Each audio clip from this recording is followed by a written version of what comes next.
I don't know about frustrations boiling over as more to just like making a point. Well, Caitlin says she got me though, so. One more though. She just got a bonus. I am in shock. I am in shock. The Indiana Fever just beat the Aces. The first win for the Indiana Fever against the Las Vegas Aces since I was 22 years old. Aces MVP to refs, Fever is MVP, and Alyssa Smith, you're not wrong. You're not wrong.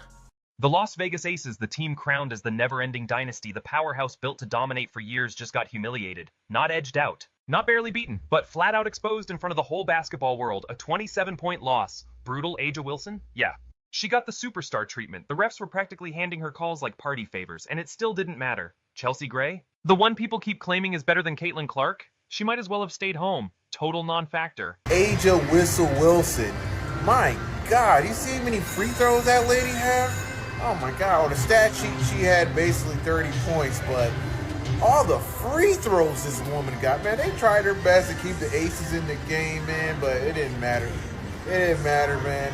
They destroyed the Aces. About freaking time the Fever finally beats the Aces, man, and without Caitlin Clark. While A'ja was grabbing players over their heads and somehow not getting called, over in Indianapolis, a team with heart, grit, and no Caitlin Clark was putting on a masterclass in real basketball. Like, real basketball. And A'ja, or should I say Whistle Wilson, you see how many times she went to the line? She had 29 on paper, but almost half of that was off free throws. 11 out of 13 from the stripe. They did everything they could to keep the Aces in it. But it just didn't matter, because the Indiana Fever didn't just win, they obliterated them, 81-54, and they did it without Caitlin Clark. That's not just a win, that's a warning. That's the basketball gods pulling the curtain back and saying no matter how many calls you get, no matter how many accolades you collect, if a team comes in hungry and unified, there's no whistle in the world that can save you. But this was a big win for the Fever because the Aces were the only team that they had not won at least one game to last season, meaning the Aces swept the Fever last season. They actually haven't won a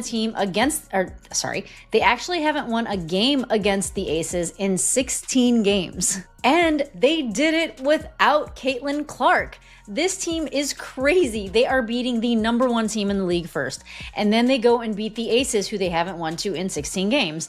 And they did it without Caitlin Clark, which is just a testament to how this team is finally developing. Let's not forget the Aces had swept the Fever last season. Not once did Indiana walk away with a W. 16 straight losses to Las Vegas. Until now, this wasn't supposed to happen. But the Fever didn't care about history. They cared about now, and they looked fearless. They beat the top-ranked Liberty, then turned around and crushed a team they hadn't touched in years. And they did it while missing the most talked-about rookie the league's had in decades. That alone says something shifting in Indiana. Something big. And if you want to talk about pivotal moments, let's go straight to the third quarter. Lexie Hull, a grinder. Someone who's been quietly doing the work all season, boxes out A'ja Wilson, textbook perfect. Great positioning. Secures the rebound. Clean play. Line a decent amount of times. A'ja Wilson, she got a favorable whistle in the second half, but it is what it is. Superstars get the whistle. Unless your name is,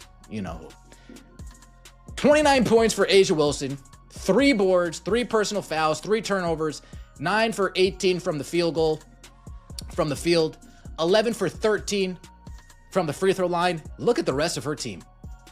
2 points, 2 points, 2 points, 6 points, 0 points, 4 points, 2 points, 3 points. Dana Evans, 1 for 10, Dana Evans. Oh my goodness. Then out of nowhere, A'ja comes flying over her back, obvious foul. Like obvious to anyone who's watched 5 minutes of basketball. And what do the refs do? They call a jump ball.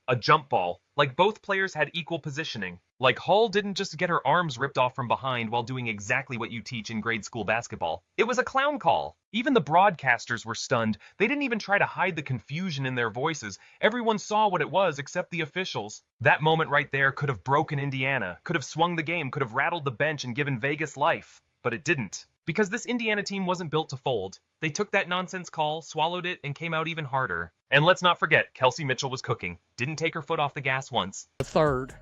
Like I said, the referees were starting to get on the side of the Aces. They were trying to wheel the Aces back in. And Lexie stepped in and sort of killed it. Kelsey Mitchell never took her foot off the gas tonight, by the way. This is the best thing I've seen from Stephanie White all season long. Right here, She was aggravated by the refs already. And in the fourth quarter, 5:35 left, Stephanie White lost her shit on the sideline. She lost her shit. And let me just play this right here. Roll it. Lost that lead late. And she gonna, you see her just losing it up here. Losing it. And she got teed up right there. And Caitlin Clark loved it. Meanwhile, Coach Stephanie White had already seen enough from the refs. Midway through the fourth, she finally snapped, and rightfully so. The sideline blew up, she got a tech, she lost it. And Caitlin Clark, she loved every second of it, even from the bench. You could see Clark's energy lifting the whole squad. That's leadership that doesn't need a stat sheet. That's presence that radiates through the team. And this is the beautiful part of the story. The Fever didn't need excuses. They didn't need perfect calls. They didn't even need their superstar rookie. They just needed heart. And quarter by quarter, they put together one of the most complete performances we've seen all season. First quarter, they hit Vegas in the mouth. Went up early, 21-14. They were sharper, more aggressive, shot over 50% from the field. Meanwhile, the Aces, under 30%, couldn't find rhythm, couldn't stop the bleeding. Second quarter, Indiana stepped on their necks. They outscored the Aces 25-10 and shot nearly 82% from the floor. That's not basketball, that's surgical. Vegas looked like they were stuck in quicksand. Indiana looked like a team on a mission. By halftime, it was 46-24, and you could already start writing the eulogy. The jump ball call, that should have given Vegas a spark. Instead, it was just a bandage on a bullet wound. The Fever didn't flinch. They just got meaner Natasha Howard. Man, she's been on one ever since the Commissioner's Cup. That MVP energy is real. She was relentless on both ends. And Timpson? Rookie was everywhere blocking shots, diving on the floor, doing the dirty work. Leah Boston, she owned Aja Wilson, controlled the paint, set the tone, made sure Vegas never felt comfortable. And Aja, yeah, she got her points, but it was hollow. Empty calories. Because after her 9 of 18 shooting, the rest of her team shot 7 for 43. That's 16.3%. That's not a slump. That's a team falling apart in real time. And Chelsea Gray, 2 points, 5 turnovers. Looked completely overwhelmed. This was the player they said was better than Caitlin Clark?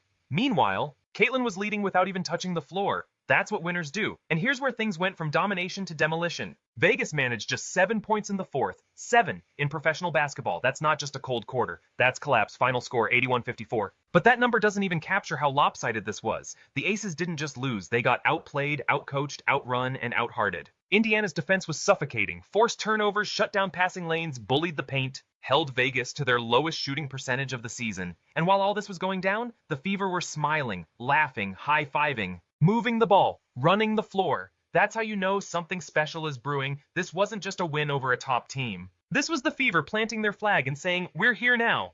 And Vegas? They got hit with a reality check. That unbeatable dynasty, that throne they've been sitting on, it's shaking because a team with no Caitlin Clark just gave them a preview of what's coming. And if Indiana's playing like this without her, just wait until she's back. The Fever aren't a joke anymore. They're not a rebuilding team. They're not just the Caitlin Clark show. They're a problem. And the rest of the league better wake up. Because the Fever just made it crystal clear. No more freebies, no more legacy wins, no more hiding behind whistles. This is the new WNBA. And Indiana is coming for the crown. Lexie Hull did everything right. She boxed out, secured the rebound, played it by the book. And yet she got nothing. No whistle, no call, just Aja Wilson flying over her back and somehow it's ruled a jump ball? That's the kind of call that can rattle a young team. Shift momentum. Give life to a giant you've already knocked on the ropes. For a moment, it felt like the refs were about to hand Vegas a lifeline, and just like that, the Aces clawed back to within 21, but then came the fourth quarter, and what the Aces gave us wasn't basketball, it was a collapse. 7 points. The entire quarter. That's not a bad stretch, that's total failure. The final score? 81-54. And trust me, the scoreboard didn't capture how brutal it actually was. The Aces were supposed to be the gold standard, a dynasty, but when it mattered most, they crumbled. Sophie Cunningham and Lexie Hull slammed the door on their comeback attempt. Boston went right at Aja Wilson and made her look human. And Wilson? She finished with 29 points on paper, but peel back the layers. She shot 13 free throws, just 4 fewer than the entire Indiana team. She had a whistle all night long. But for what? Because her teammates gave her nothing. After Wilson's 9 of 18 performance, the rest of the Aces shot 7 for 43. That's 16.3%. No other player scored more than 6 points. Let that sink in. A team full of stars and they disappeared. Completely. And Chelsea Gray? The same Chelsea Gray some folks swear is better than Caitlin Clark? She had 2 points, 1 field goal, 5 turnovers. That's not veteran leadership, that's just lost. Now compare that to Clark. Injured, not even in the game, and still, she brought more energy than half the Vegas roster. Cheering, hyping her team, being the loudest one on the bench. That's impact, that's leadership. No stat line needed. And the Fever? They were cooking. Kelsey Mitchell dropped 25, Aaliyah Boston had 20 and 7. Natasha Howard Commissioner's Cup MVP added 11 and 10, but it wasn't just the numbers, it was the way they played, connected, unselfish, relentless. Championship basketball and that defense, my God, they held Vegas to 26% shooting, forced 17 turnovers, crushed the paint battle. This wasn't one player carrying the load, this was 5 players moving as one, smothering Vegas, play after play. The Aces, they looked shell-shocked, like they had no idea how they'd ended up in such a hole. Meanwhile, Caitlin Clark was on the sidelines grinning, feeding her team with energy like she never left. This wasn't just a win, it was a message. The Aces aren't untouchable anymore. Favorable whistles, MVP stats, past championships, none of it matters if your team doesn't show up. And Indiana? They showed up with fire, with chemistry, with heart. They didn't just beat Vegas, they erased them. No Caitlin Clark, no problem. The Fever are here. And they're not backing down. So drop your thoughts on comment section and don't forget to like and subscribe for more future updates.